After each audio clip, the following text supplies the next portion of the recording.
ठंड का आतंक। सर्दी के दिन थे। उत्तर भारत के एक छोटे से गांव धनौरी में ठंड अपने चरम पर थी। यह गांव अपनी सादगी और गरीबी के लिए जाना जाता था। यहाँ के लोग छोटी छोटी झोपड़ियों में रहते थे और उनकी आजीविका का साधन खेती था। मगर इस बार सर्दियों ने सबकी सांसें रोक दी थीं। रमेश, गांव का एक मेहनती किसान, अपने परिवार के साथ एक छोटे से मिट्टी के घर में रहता था। वह अपनी पत्नी सुनीता और 7 साल की बेटी प्रिया का पेट भरने के लिए दिन रात मेहनत करता था। रमेश का खेत बहुत बड़ा नहीं था, लेकिन जो कुछ उपज होती थी उसी से उसका घर चलता था। इस बार ठंड ने उसकी फसल को भी नुकसान पहुंचाया था। कड़ाके की सर्दी और लगातार ओस की बौछार ने उसकी गेहूं की फसल को बर्बाद कर दिया था। रमेश और सुनीता के पास अपने परिवार को सर्दी से बचाने के लिए पर्याप्त साधन नहीं थे। उनके पास न तो गर्म कपड़े थे और न ही घर में ठंड से बचने के लिए कोई उचित व्यवस्था। बस एक पुरानी चादर और लकड़ी की जलती हुई आग थी, जिससे वे रातें काटने की कोशिश करते थे। लेकिन इस बार ठंड का कहर इतना ज्यादा था कि आग भी उन्हें गर्मी नहीं दे पा रही थी। प्रिया, रमेश की इकलौती बेटी, एक प्यारी और मासूम लड़की थी। उसका चेहरा हमेशा मुस्कान से खिला रहता था। वह गांव के बाकी बच्चों की तरह मिट्टी में खेलती और अपनी माँ के साथ घर के कामों में हाथ बंटाती। लेकिन ठंड ने उसकी हंसी छीन ली थी।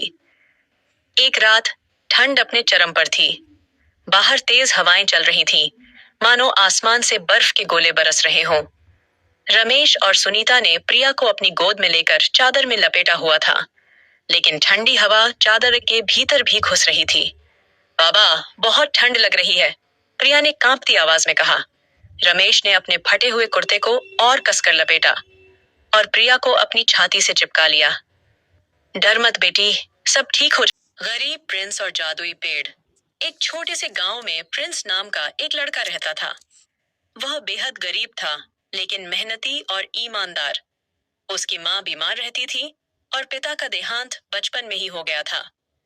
प्रिंस पूरे दिन लकड़ियां काटकर और लोगों के छोटे मोटे काम करके अपनी माँ का पेट भरता था।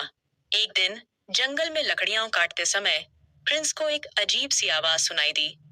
उसने इधर उधर देखा, लेकिन कोई दिखाई नहीं दिया। तभी अचानक एक चमकदार रोशनी उसके सामने आई और उसने देखा कि एक बड़ा पेड़, जो अब तक साधारण दिखता था, बोलने लगा। पेड़ ने कहा, हे बालक, मैं एक जादुई पेड़ हूँ। तुमने हमेशा ईमानदारी से काम किया है और दूसरों की मदद की है। मैं तुम्हारी मदद करना चाहता हूँ। प्रिंस ने आश्चर्य से पूछा, तुम मेरी कैसे मदद कर सकते हो? पेड़ ने मुस्कुराते हुए कहा, मैं तुम्हें 3 वरदान दूंगा, पर याद रखना, इन्हें केवल अच्छे कामों के लिए इस्तेमाल करना। प्रिंस ने विनम्रता से सिर हिलाया। प्रिंस ने पहला वरदान मांगा, मेरी माँ की सेहत ठीक हो जाए। जैसे ही प्रिंस ने यह कहा, जादुई पेड़ ने अपने पत्तों से एक चमकीली रोशनी छोड़ी। प्रिंस घर वापस लौटा तो देखा कि उसकी माँ स्वस्थ और मुस्कुराती हुई बैठी थी। वह खुशी से रो पड़ा। कुछ दिनों बाद गांव में अकाल पड़ गया। लोग भूख से परेशान थे। प्रिंस ने सोचा कि दूसरा वरदान गांव वालों की मदद के लिए मांगना चाहिए। उसने पेड़ से कहा, ऐसा इंतजाम कर दो कि गांव में कोई भूखा न सोए। पेड़ ने अपनी शाखाओं से फल गिराए, जो कभी खत्म नहीं होते थे। प्रिंस ने उन फलों को गांव में बांटा और जल्दी ही पूरा गांव खुशहाल हो गया। अब प्रिंस ने सोचा कि तीसरा वरदान अपने लिए मांगे, लेकिन फिर उसने सोचा कि उसका जीवन दूसरों की सेवा के लिए है। उसने पेड़ से कहा, मुझे इतना ज्ञान और ताकत दो कि मैं अपनी मेहनत से दूसरों की हमेशा मदद कर सकूं। पेड़ ने यह वरदान भी दे दिया। प्रिंस धीरे धीरे गांव का सबसे समझदार और प्रिय व्यक्ति बन गया। अंत। जादुई पेड़ ने कहा, तुमने अपने सभी वरदान अच्छे कामों के लिए इस्तेमाल किए। अब तुम्हारी ईमानदारी और सेवा का नाम हमेशा रहेगा। प्रिंस और उसका गांव हमेशा के लिए खुशहाल और संपन्न हो गया।